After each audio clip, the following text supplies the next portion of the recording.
tudo bem com vocês? Então, para quem não me conhece, eu sou a professora Sandy Moreira, sou cirurgiã dentista e estou ministrando aula para vocês da disciplina Promoção à Biossegurança.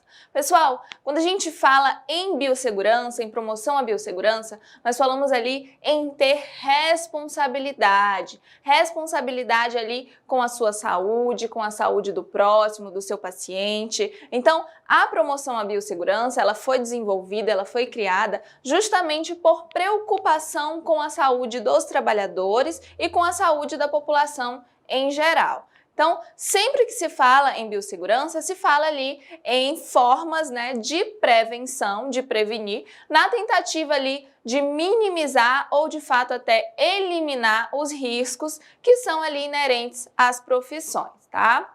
Então, o tema da nossa aula hoje é limpeza, desinfecção e esterilização, tudo bem? Então, nós vamos falar um pouquinho sobre o tópico 1.2, que fala ali da limpeza dos produtos e superfície, tá?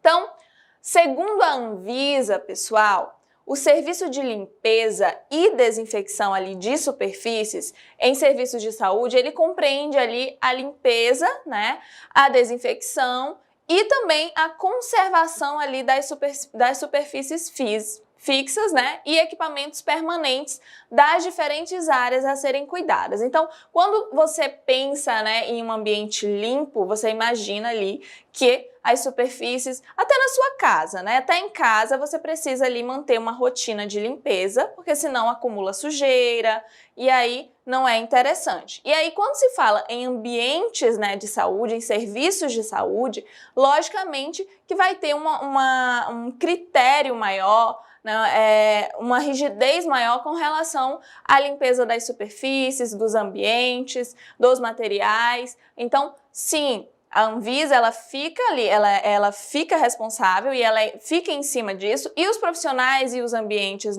os locais de serviços de saúde, eles precisam sempre estar atentos e sempre fazendo essa limpeza, essa desinfecção, e também ali até como uma forma de conservação dessas superfícies, desses ambientes. Os processos de limpeza, de superfícies em serviços de saúde, eles envolvem ali a limpeza concorrente e a limpeza terminal. Pessoal, a limpeza concorrente é aquela limpeza que é realizada ali diariamente, todos os dias. E aí, o que acontece? Com a limpeza concorrente, ela deve ser realizada em todas as superfícies que são horizontais, de móveis e equipamentos como portas, maçanetas, pisos, macas, mesas de cabeceira, mesas de refeição, instalações sanitárias, etc. Então é aquela limpeza que realmente é realizada no ambiente e nas superfícies, que tem ali uma rotatividade, que acumula poeira, que tem pessoas tocando, então precisa ter essa limpeza ali concorrente, que é a limpeza diária, como se fosse ali uma limpeza na sua casa, só que logicamente de uma forma bem mais criteriosa, porque estamos falando de um ambiente, de um serviço de saúde, onde a contaminação, a chance, de ter ali micro-organismos patogênicos é bem maior. Então, como é que funciona esse protocolo de limpeza concorrente? Nós temos ali, a gente faz a classificação da área, E aí, de acordo com essa classificação, é que é realizado esse protocolo de limpeza concorrente. Então, em áreas críticas, a limpeza, a frequência é uma vez por dia, Nas áreas semicríticas, também é realizada ali essa limpeza concorrente uma vez por dia. Nas áreas não críticas, pode ser realizada uma vez por dia ou também ali em dias alternados, Um dia sim, um dia não. Em áreas comuns, pode ser realizada ali uma vez por dia também, e áreas externas 2 vezes por semana, Então essa é a classificação da área de limpeza, Então, de acordo com a área dos serviços de saúde, é que vai ser realizada ali a frequência da limpeza concorrente, Lembrando que essa limpeza é realizada ali nos ambientes, né, nos móveis, nos locais ali que são horizontais, no piso. Então, é aquela limpeza realmente para tirar as sujidades, as sujeiras. Então, quando a gente já fala lá da limpeza terminal, ela é realizada ali na unidade do paciente, tá? Após, por exemplo, a alta hospitalar, transferências ou óbito, tá? Então, quando a gente fala de limpeza terminal, é quando o paciente ele já recebeu alta, ele vai sair ali daquele leito, ou sofreu uma transferência para outro local, ou veio a óbito. Aí você faz a desocupação do local, ou ali nas internações também de longa duração, tá? Quando o paciente fica internado por muito tempo, aí você vai fazer uma limpeza terminal programada. Tudo bem? Como é que funciona o protocolo da limpeza terminal? Também é classificado ali, né, por área, tá? Então, dentro ali das áreas críticas, essa limpeza, esse protocolo de limpeza terminal, ele é realizado ali de forma semanal, tá? Áreas críticas. A semicrítica, ela é feita ali, o protocolo é quinzenal, a cada 15 dias é realizada essa limpeza terminal. Nas áreas não críticas, é realizada a limpeza terminal de uma forma ali mensal, tá? Uma vez por mês é realizada a limpeza. E aí, nas áreas comuns também mensal e áreas externas, semanalmente tem que ser realizada ali uma limpeza terminal nos ambientes de saúde, tá bom? E aí, existem métodos de limpeza de superfície, tá? Então, em ambientes ali de saúde, os métodos de limpeza de superfícies mais utilizados e conhecidos são limpeza úmida, limpeza molhada e a limpeza seca. Mas eu já adianto para vocês um detalhe, pessoal, vocês não vão ver em ambientes de saúde alguém varrendo o chão com vassoura, tá? Por quê, professor? Porque nós não podemos levantar sujeira. Então, a vassoura, ela levanta poeira. Então, não é essa a intenção. Você quer eliminar aquela sujeira e não proliferar. Então, os métodos de limpeza úmida, né, dentro ali do método de limpeza úmida para todas ali as superfícies é utilizando, né, baldes de cores diferenciados, um contendo ali solução detergente e outro contendo água limpa, tá? E aí você vai trocar a solução dos baldes a cada ambiente que for limpando, tá? Você não vai usar aqui a mesma solução para limpar todo o estabelecimento ali de saúde, tá? A cada ambiente tem que ser trocado. E quando se faz a limpeza do banheiro, precisa lavar, tá bom? Como é que é a técnica? Você vai iniciar ali sempre da área mais limpa, tá? Para a área mais suja. Então, você não vai trazer sujeira da área suja para a área limpa. Então, sempre lembrar, você vai, em ambientes de saúde, se inicia a limpeza pela área mais limpa e aí vai para a área mais suja, tá? Sempre também utilizar movimentos únicos em um só sentido para a limpeza de todas as superfícies, tá? Chão, macas, tudo sempre fazendo ali um movimento único em um só sentido e do mais distante para o mais próximo, tá? E também do fundo para a porta. Sempre limpar ali do fundo para a porta.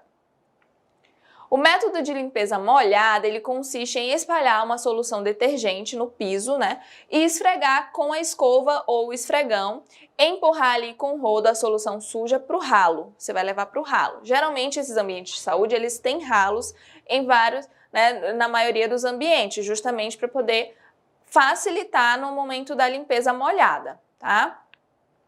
E aí você vai empurrar com o rodo a solução suja para o ralo, vai enxaguar várias vezes com a água limpa e em sucessivas operações, tá? Até que realmente fique limpo o ambiente. E aí a gente tem o método de limpeza seca. O método de limpeza seca, ele consiste ali na retirada, tá, da sujidade, né? Você vai tirar ali aquela sujidade como pó ou poeira, mediante lá a utilização de vassouras, e aí você vai fazer a varredura seca ou aspirador. Mas não é o melhor em relação ao ambiente de saúde, tá? Então, sempre eu indicaria ali a limpeza úmida ou molhada, tá? dentro da... Por exemplo, vou citar um exemplo. Por exemplo, em consultório odontológico não se pode varrer, não pode fazer essa limpeza seca, varredura. Por quê? Porque você vai levantar ali, né? Então, não é o indicado. Então, sempre vai... Geralmente, acredito que vocês já tenham até visto ali na vida de vocês, em algum ambiente de saúde, a limpeza ela é feita realmente ou ali de forma úmida ou molhada, tá bom? Então, vamos ali, o tema da nossa aula, limpeza, desinfecção e esterilização, tá? O tópico 1.3, que vai falar ali da desinfecção de produtos e superfícies e seus métodos. Então, vamos identificar como é que é realizada essa desinfecção desses produtos e superfícies. Tudo bem? Então, quando a gente fala ali no processo de desinfecção, ele se refere ao uso de métodos físicos ou de produtos químicos que são ali capazes de destruir a maior parte, dos micro-organismos que estão ali, naquele local. Então, falou em desinfecção, você vai ali, de uma forma física e com auxílio de produtos químicos, tentar diminuir ali, eliminar a maior parte dos micro-organismos. Entretanto, esporos bacterianos, fungos e vírus, eles ainda podem resistir ao processo de desinfecção, tá? Sendo assim, o processo ele foi dividido em 3 níveis de eficácia. Então, a gente tem a desinfecção de nível alta, tá? Tem a desinfecção de nível intermediário e a desinfecção de nível baixo, tá? Então, como tem ali algumas bactérias, fungos e vírus que podem ser resistentes, foi classificada ali dessas 3 formas, tá? Desses 3 níveis. Porque de acordo com alto, intermediário e baixo é como é eliminada ali a quantidade de micro-organismos que vão ser eliminados, tudo bem? O processo de desinfecção de alta eficiência, pessoal, ele ocorre ali pela aplicação de soluções germicidas que são, capazes de eliminar todos os micro-organismos e também tem uma ação destruidora sobre os esporos Bacillus subtilis e Clostridium, tá? Esporogenes. Então, quando se fala em uma desinfecção de alta eficiência, você vai utilizar ali germicidas, produtos químicos, que vão, de fato, eliminar maior parte ali daqueles micro-organismos. Então, ele é de alta eficiência. A desinfecção intermediária também é realizada ali com um agente germicida, o qual elimina todos os micro-organismos. E ele é capaz de eliminar ali o bacilo da tuberculose. Olha que interessante. Alguns vírus e fungos, exceto ali endosporos bacterianos. Então, ela tem ali uma eficácia boa, mas não tão boa quanto a de alta, desinfecção. A desinfecção de baixa eficácia, pessoal, ela é realizada ali com agente germicida fraco, que ele não tem ali essa abrangência e que tem a capacidade ali de eliminar quase todas as bactérias e todos os vírus envelopados, tudo bem? E aí, ele elimina ali a maioria das bactérias vegetativas, como a salmonela, e a Schorleráceos. E aí, pessoal, existem métodos para realizar essa desinfecção, tá? E a desinfecção, ela pode ser realizada ali por meio de processos químicos ou físicos. Dentro ali do processo físico, dos métodos físicos, pode ser realizada através de fervura, água em ebulição ali por 30 minutos, pode ser realizada através de máquinas automáticas ou termodesinfectadoras, que a temperatura ela varia ali de 60 a 90 graus Celsius. E também temos ali os métodos de desinfecção por pasteurização, tá? Que é ali a água a 70 graus Celsius durante 30 minutos de exposição. Então, realizada ali a pasteurização. Então, esses são os exemplos de métodos físicos de desinfecção, tá? Fervura, máquinas automáticas e pasteurização. Existem também, falei para vocês que tem ali 2 métodos, os físicos e os químicos de desinfecção. Os métodos químicos pode ser realizada ali imersão, em desinfetante germicida líquido. Então você vai imergir, por exemplo, um instrumental que você quer fazer a desinfecção, coloca ali num recipiente e aí com a solução, com germicida líquido e vai imergir ali fazer a imersão do seu instrumental para poder realizar a desinfecção. E tem também a desinfecção, né, do método químico por fricção, tá? Que é fricção do germicida líquido, que pode ser feito com álcool a 70, ácido paracético, em equipamentos e aparelhos, tá? Então é muito utilizado também nos ambientes de saúde essa fricção, essa desinfecção por fricção através ali do álcool a 70, tudo bem? Então, quais são os principais produtos, pessoal, que são usados nesses processos de desinfecção de superfícies? Nós temos lá o álcool, tá? Que eu falei para vocês até do álcool a 70, que são os álcools etílicos, né? Uma concentração ali de 60% a 90%. O que é mais utilizado, de fato, é o 70%. E o isopropílico são ali os principais desinfetantes que são utilizados em serviços de saúde, tá? Então, realmente são muito utilizados, tá? O álcool a 70, o isopropílicos, são os desinfetantes mais utilizados dentro ali dos serviços de saúde e podem ser aplicados em superfícies ou artigos por meio ali de fricção, tá? Então você vai fazer ali a desinfecção por fricção. E eles possuem uma ação bactericida, tá? Virucida, fungicida e tuberculocida. Então ele elimina ali as bactérias, vírus, né, e os fungos. A desvantagem, tá, é que é inflamável e volátil, tá? Bem como resseca também plástico, borracha e pele humana. Então, se fizer a utilização, tem materiais, tem equipamentos que não pode ser feita a desinfecção com o álcool 70, por exemplo, porque pode ressecar, pode acabar danificando esse equipamento, tudo bem?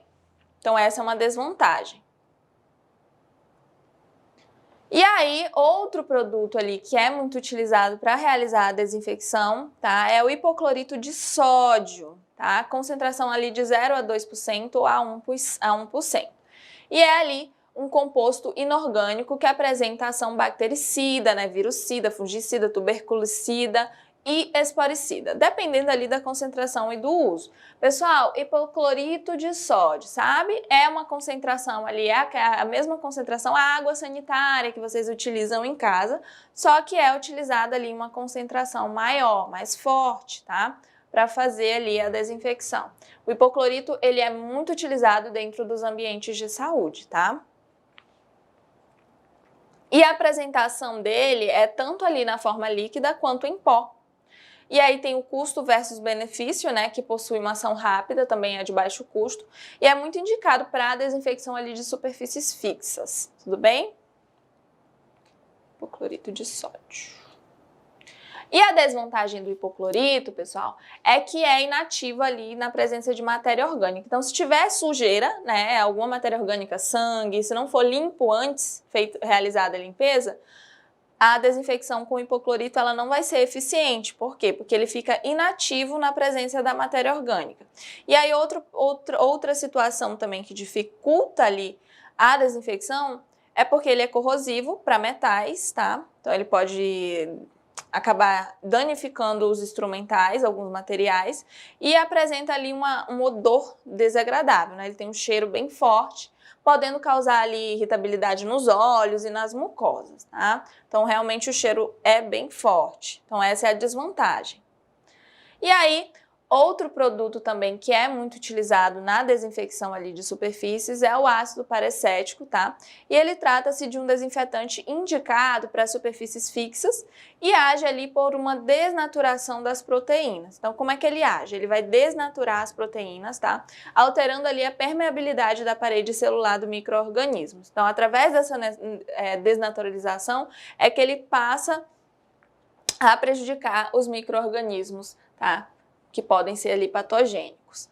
E aí tem o custo-benefício, né, que em baixas concentrações como 0,001% e 0,2%, ele apresenta baixa toxicidade, tá? E possui ali ação bastante rápida sobre os micro-organismos, inclusive sobre os esporos bacterianos, tá? E a desvantagem é que ele é corrosivo para metais também, como cobre, latão, bronze, ferro, tá? Galvanizado.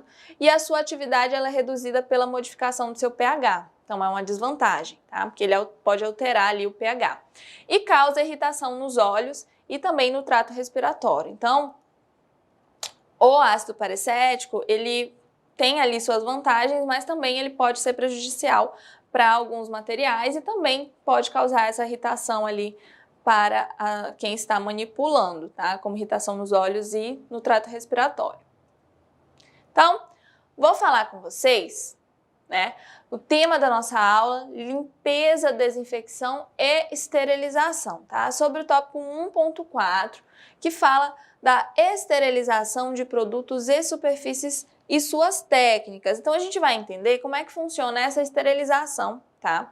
Dos produtos, superfícies e quais são as técnicas que são utilizadas. Pessoal, dentro da saúde, quando a gente fala em biossegurança, a esterilização realmente trouxe ali um novo universo, né, para a saúde, como uma prevenção muito efetiva, bem, na verdade, mais efetiva que tem dentro aí das possibilidades de limpeza e de desinfecção.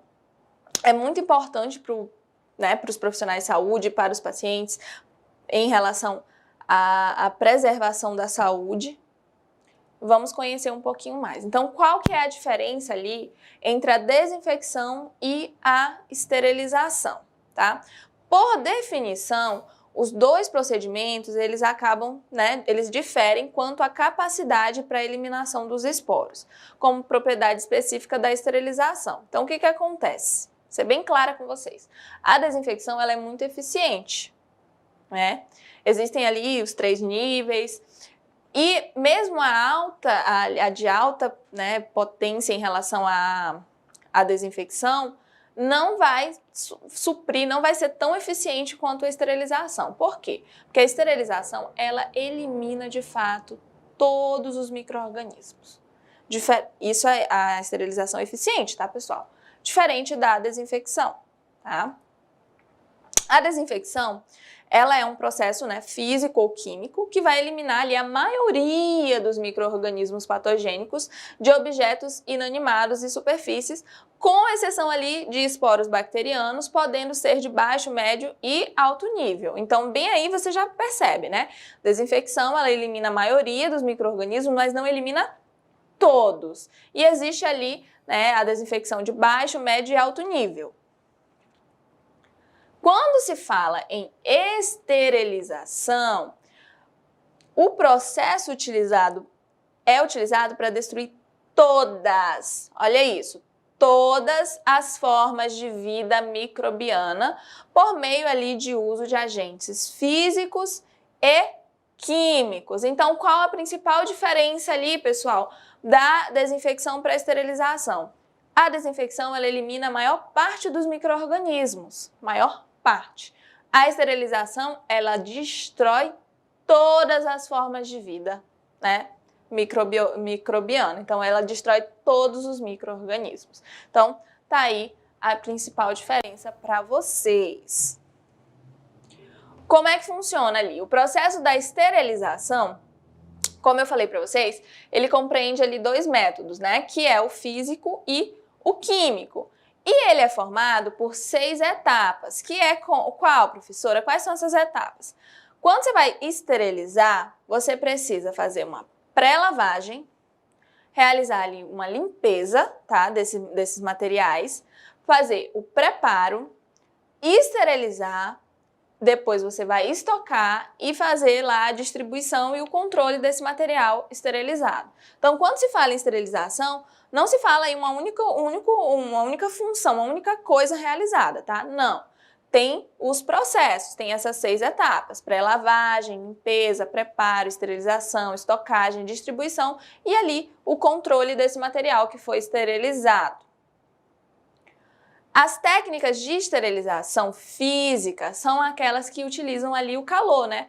Que pode ser em diferentes formas, ou algum tipos ali de radiação durante o processo de esterilização, tá? De materiais. Então, a física, ela geralmente é realizada ali com calor, né? De diferentes formas, ou até mesmo por radiação. Nós temos ali a filtração.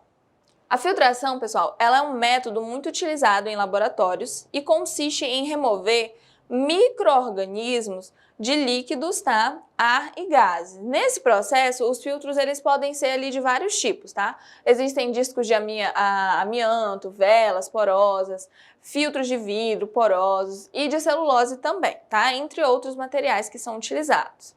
Temos também a esterilização por irradiação, né? Que são ali capazes de eliminar, matar de forma prática e eficaz os micro-organismos que atentam, né, contra a vida do homem. Então, a intenção é eliminar os micro-organismos patogênicos. A irradiação, em virtude ali da sua complexibilidade, tá? Seu custo e da infraestrutura exigida é um pouco mais utilizada nas indústrias, não é? Não em ambientes hospitalares. Tá? Em locais maiores, assim, que tem uma estrutura maior. E aí temos o calor seco, que é muito empregado ali para a esterilização de instrumentos e materiais utilizados, e o forno Pauster, que consiste ali em uma câmara dotada, né, de um aquecedor elétrico, resistência provocando a esterilização de micro-organismos ali presentes, tá? Então a forma ali do calor seco. E as seguintes combinações de temperatura e tempo são utilizadas ali, que é 121 graus Celsius durante 12 horas, 160 graus Celsius durante 2 horas e 170 durante 1 hora. E aí, pessoal, nós temos um método que é recomendado para esterilizar os materiais que não podem ali ser molhados, como compressas de gaze, bolas de algodão, óleos, gorduras, ceras, bem como instrumentos metálicos e equipamentos de vidro. E as técnicas que são ali, e a gente tem, né, as técnicas de esterilização química, que consiste na eliminação total ali de micro-organismos a baixa temperatura, ou seja, a temperatura ali menor ou igual que 60 graus Celsius, combinado justamente com algum outro agente químico. No Brasil, os procedimentos por métodos químicos mais aceitos são a esterilização por óxido de etileno, plasma de peróxido de hidrogênio e vapor de formaldeído a baixa temperatura, tá? São os que são mais utilizados, produtos químicos. E aí, nós temos o sistema de classificação Spalding, né, que foi elaborado ali em 1972, e ele caracterizou os equipamentos e instrumentos que devem ser esterilizados ou desinfectados, tá? De acordo com esse sistema de classificação. E aí, ele classificou de acordo com o risco da infecção para o paciente, pessoal. E aí a gente tem material crítico, né? Entra ali em contato com vasos sanguíneos ou tecidos e livres de micro-organismos, exemplo, o instrumental, tem que ser esterilizado. Material que é semicrítico, entra em contato com mucosa ou pele não íntegra, exemplo, inaladores, precisa ser desinfectado, tá? Vai passar pelo processo de desinfecção. E nós temos lá material não crítico, né, que entra em contato com a pele íntegra, que é o exemplo comadre, né? Então, é realizada apenas a limpeza, tá, desse material. Então, tudo isso de acordo aí com a classificação de Spalding, tá? E aí, vou falar com vocês, né, sobre o tema da nossa aula, limpeza, desinfecção e esterilização, né, que fala ali do tópico 1.5, que fala das etapas da esterilização e dos materiais. Pessoal, a esterilização, ela tem processos, ela é realizada ali por partes, né, ela tem etapas. E aí a gente tem algumas etapas, como por exemplo, a limpeza, a desinfecção, o preparo, empacotamento, vai para esterilizar, depois para guardar. Então, tem várias etapas ali dentro do processo de esterilização e vamos conhecer, tá? Os processos de esterilização, eles são obrigatórios nos locais de prestação ali de serviços de saúde. Então, quando você fala em ambientes de saúde, ambientes que tem ali contato com saliva, com sangue, com mucosa, então, materiais que vão ter esse contato com a rotatividade, então eles precisam ter esse processo ali de esterilização, tá? Não só os ambientes de saúde. E aí, idealmente, o local no qual será realizada a esterilização dos materiais, ele deve ser dividido em 3 áreas, tá? Então, isso é o que é mais indicado. Por quê? Porque assim você tem processos, você não contamina o material que vai estar limpo. Então, eles dividem ali nessas 3 áreas, né, que são ali as barreiras físicas. Então, a gente tem a área suja. Para que serve a área suja? A área suja ela é destinada ao recebimento e separação dos materiais, tá? Então, vai receber aqueles materiais contaminados que foram utilizados, tá? E aí, vai fazer esse recebimento. Nesse local, vai ser realizado ali o processo de limpeza e desinfecção e secagem, tá? Dos artigos. Então, vai receber o material sujo, vai limpar, vai desinfectar e secar. Os funcionários que trabalham lá na CME, que chama, né, que é Central de Materiais Esterilizados, os funcionários eles devem obrigatoriamente fazer uso de equipamentos de proteção individual, que são os EPIs. Quais são os EPIs, pessoal? Gorro, máscara, luvas, tá? Luvas de borracha, sapato fechado, roupa fechada, jaleco. Então, todos os funcionários, todas as pessoas que trabalham nessa área da CME precisam estar com os EPIs, tá? Que são os equipamentos de proteção individual. E aí, falei da área suja. Na área suja, lembrando, né? Você vai receber o material, material sujo, vai fazer limpeza, desinfecção e secagem. A área limpa é destinada ali para a separação dos artigos e também verificação da limpeza. Então, você vai destinar uma área para separar, organizar e aí verificar se realmente aqueles instrumentais eles estão limpos de fato, tá?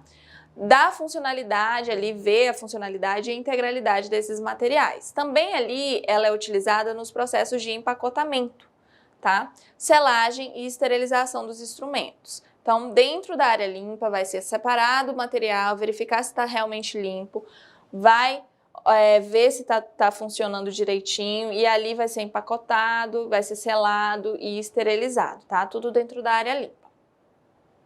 E aí, nós temos a área de guarda e distribuição ali de materiais, tá? Que é onde vai ficar o material que foi esterilizado, tá? E de lá ele vai ser distribuído, tá? E destinado ali ao armazenamento, ela é destinada ao armazenamento dos artigos esterilizados e também depois da sua dispensação, da sua distribuição. Os profissionais, eles devem higienizar as mãos rigorosamente e de preferência sempre estar utilizando luvas de procedimento, tá? Tem que estar de EPI também. Lembrando, os EPIs, gorro, máscara, luvas, sapato fechado, roupa fechada, jaleco, tá? Após ali o recebimento e separação dos materiais, tá? Quando você recebe e separa o material sujo, lá na área suja ainda, eles devem passar pela etapa de limpeza, que tem ali como objetivo remover a sujidade, né, que é visível, toda aquela sujeira, matéria orgânica, sangue, secreções, o que está ali visível. Então você vai fazer a limpeza, reduzindo dessa maneira a quantidade de micro-organismos que já estão presentes nesse artigo, né, nesse instrumental, nesse equipamento. Inicialmente, os materiais, eles devem ali ser separados em artigos cortantes, tá, e pesados. Mas é importante lembrar que os perfuro-cortantes, eles devem ser manuseados com muito cuidado. Pessoal, eu vou colocar uma atenção para vocês. Quem for ali ter contato, que for para trabalhar numa CME, que for fazer a limpeza, desinfecção, esterilização de materiais, precisa ter muito cuidado. Muito cuidado, muita atenção. Por que, professora? Eu não vou nem estar com contato com o paciente. Não, você não vai ter contato com o paciente, mas você vai ter contato com materiais instrumentais, principalmente os perfuro-cortantes, que já estiveram em contato com pacientes, com sangue, né, com secreções. E aí, meu amor, se você, por um acaso, sofreu um acidente com algum desses instrumentais perfuro-cortantes, imagina o desespero. Por quê, professora? Porque você não vai saber. Aquele instrumental, ele atendeu quem, né? Em quem que ele estava? Ele foi usado em quem? Então, você não tem como saber. Então, olha o risco. Como é que você vai saber se aquele paciente ele tinha algum problema de saúde, alguma doença transmissível?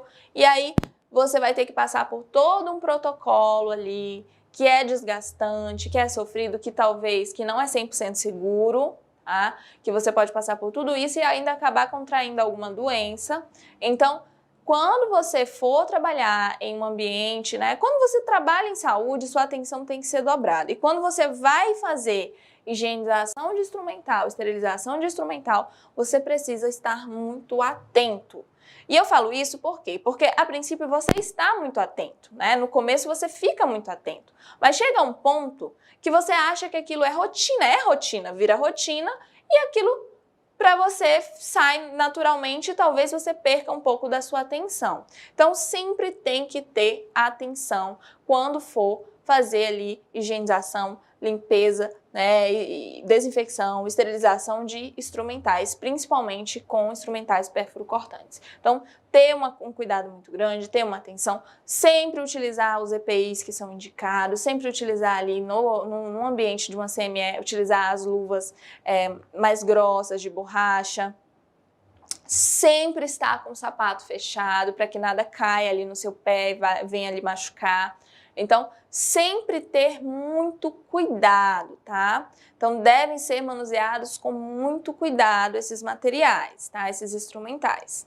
E aí, como que se faz? Geralmente, você vai separar os instrumentais que são perfuro-cortantes dos que não são. Por quê? Porque os perfuro-cortantes, logicamente, a sua atenção vai ser maior para eles. Então, tem que ter cuidado. E até mesmo ali, para o momento de pegar o instrumental para fazer higiene, você pode acabar se perfurando. Então, tem que ter muito cuidado, tá?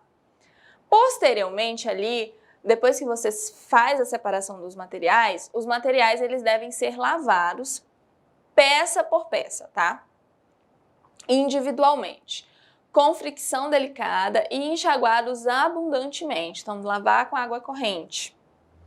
Utilizando ali, depois você vai utilizar panos ou compressas limpas para secar ali os artigos e depois vai inspecionar visualmente se o processo de lavagem ele foi eficaz, né? Se realmente o instrumental ele está limpo.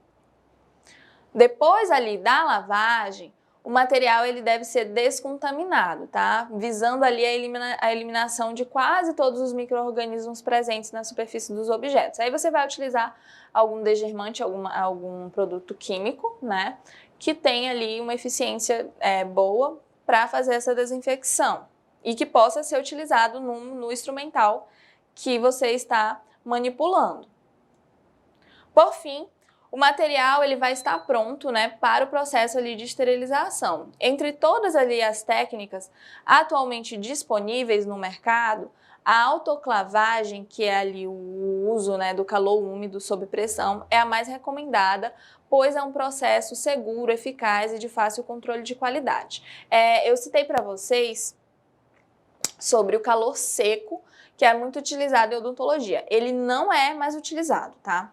Hoje a gente não usa estufas. Por quê? Porque foi comprovado que a esterilização pela estufa ela não é tão eficiente assim, tá? Não consegue se ter um controle tão grande.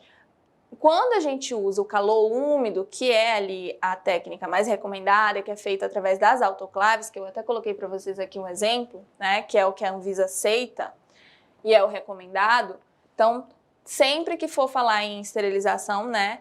Vai ser realizada ali, se não for de uma forma química, vai ser realizada pela autoclave, tá? E a autoclave ela funciona através do calor úmido sob pressão, tudo bem? Então, vou falar com vocês, né, o tema da nossa aula, limpeza, desinfecção e esterilização, sobre o tópico 1.6, que fala ali dos programas de controle de qualidade de esterilização, tá? Então, existem programas para você ter controle ali se aquela esterilização está sendo de fato efetiva ou não. Então, os processos de esterilização, eles podem ser controlados ali por monitoramento, né? Que pode ser mecânico e físico, da autoclave mesmo, e também pelo monitoramento químico e biológico dos ciclos, tá? Que podem ser realizados. O monitoramento mecânico, ele se refere ali ao equipamento mesmo de esterilização e recomenda-se que todos os processos de manutenção, tanto corretivos quanto preventivos, eles sejam devidamente registrados, sempre anotados em livro específico, né, para ter controle mesmo sobre o equipamento, né, sobre a autoclave.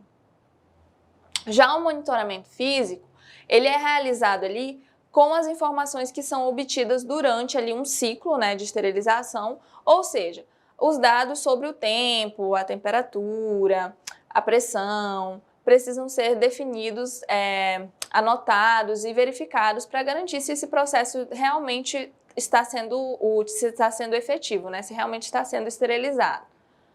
Então, a gente tem o monitoramento químico, que é realizado ali com o uso de alguns indicadores específicos que são utilizados, né, que você pode colocar lá dentro da autoclave e aí vai verificar se de fato foi efetivo ou não, tá? Os indicadores químicos são tintas termocômicas, né? Ou seja, elas alteram ali sua coloração conforme a mudança de temperatura, de acordo com... Aí se mudou a cor, aí você vai verificar se está esterilizando ou não. Os indicadores, geralmente, eles estão presentes nas bordas, por exemplo, de papel grau cirúrgico, né? Tem aqui, não sei se vocês vão conseguir enxergar, tem setinhas que vão mudar de cor após o processo de esterilização. Então, não pode reutilizar, tá? Papel grau cirúrgico, pelo amor de Deus, não vão reutilizar. Por quê? Porque você verifica se o seu produto de fato, seu instrumental, foi de fato esterilizado através dessa borda do papel grau cirúrgico e que indica ali se os materiais foram devidamente processados ou não, tá? Ao retirar ali o material da autoclave, o profissional ele deve conferir se o indicador ele teve sua coloração alterada, tá? Então, sempre que você for retirar o material, o instrumental da autoclave, verificar se o indicador ali do papel grau ele teve ali a alteração de cor, para ver se realmente fez a esterilização do material.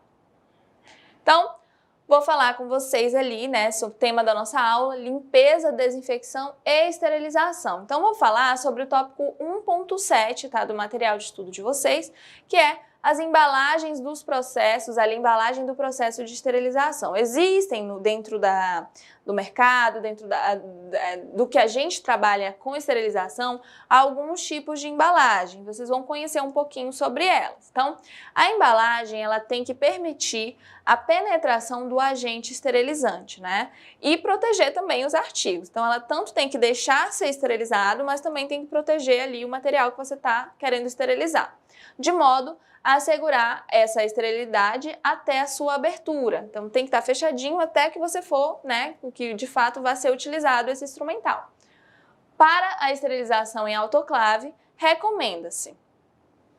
São os tipos, tá, de embalagens que podem ser utilizados. Papel grau cirúrgico, que acredito que seja ali um dos mais utilizados. Papel crepado também. Tecido não tecido, que é utilizado também. Tecido de algodão cru, campo duplo, também é muito utilizado em ambientes hospitalares. Vidro e nylon, tá? E cassetas e caixas metálicas perfuradas, tudo bem? Então, um detalhe para vocês, pessoal, que é muito importante, é que quando vocês forem colocar pinças, tesouras, esses materiais que tenham ali, né, que façam esse movimento, devem ser ali esterilizados com as suas articulações abertas, que é para de fato ser uma esterilização efetiva, né? E o fechamento do papel grau cirúrgico e filme plástico ou nylon, eles devem promover o selamento hermético, né, da embalagem e garantir ali a sua integralidade. Então tem que estar completamente fechado aquela embalagem, tá? E aí nós temos a faixa, né, de selagem, que é onde você vai fechar ali aquela embalagem. Recomenda-se promover ali o selamento deixando uma borda ali de 3 centímetros, o que facilitará para você abrir, né, de forma asséptica, sem encostar no instrumental. Então você vai fechar aqui o seu papel e o seu instrumental tem que ter ali uns 3 centímetros, tá, de distância da borda, que é para você, quando for abrir, não acabar contaminando o material. As embalagens, elas devem ser ali identificadas sempre antes da esterilização em fita ou etiqueta adesiva, tá? A gente tem ali o têxtil, né, que é o tecido de algodão duplo, que é ali um tipo também de embalagem para esterilizar material. E ele é um campo de algodão duplo que deve ser confeccionado conforme ali recomendações da ABNT, com o padrão ali sarja, né, de 2/1 gramatura, E, embora seja ali muito utilizado nas instituições hospitalares, como eu falei, o tecido de algodão ele não confere ali uma boa barreira microbiana, tá? Então, de fato, é mais pelo custo-benefício, mas ele não é ali o mais ideal em relação à barreira microbiana, a durabilidade da esterilização. Nós temos ali outro tipo de embalagem, que é o sistema container rígido, né? Que pode ser feito ali através de caixas metálicas perfuradas e deve ser utilizado em processo ali de esterilização por autoclave com bomba a vácuo, tá? E sua estrutura pode ser constituída ali por aço inoxidável, plástico, termorresistente ou alumínio anodizado, tá? Estando disponível ali em vários tamanhos. Então tem caixas enormes ali para materiais instrumentais maiores, assim como tem caixinhas bem pequenas para instrumentais menores, tudo bem? E aí, existem também, pessoal, dentro desses tipos de embalagem, os vidros refratários, tá? Que eles são ali indicados para esterilização de líquidos e podem ser utilizados em autoclaves ou estufa, tá, para óleos e devem ser resistentes às altas temperaturas e também possuir tampa que impeça ali a contaminação do conteúdo, né, que não vai deixar contaminar o que está dentro. Então, o meu queridinho, né, que eu acho que dentro dessas embalagens, para mim, eu considero a melhor, né, questão pessoal mesmo, é o papel grau cirúrgico, que tem ali como vantagem a facilidade justamente da visualização do material e também do manuseio, e também tem um fechamento hermético, né, resistência e alto poder de filtragem microbiana, então a tua esterilização, né, ela vai durar mais com o papel grau cirúrgico.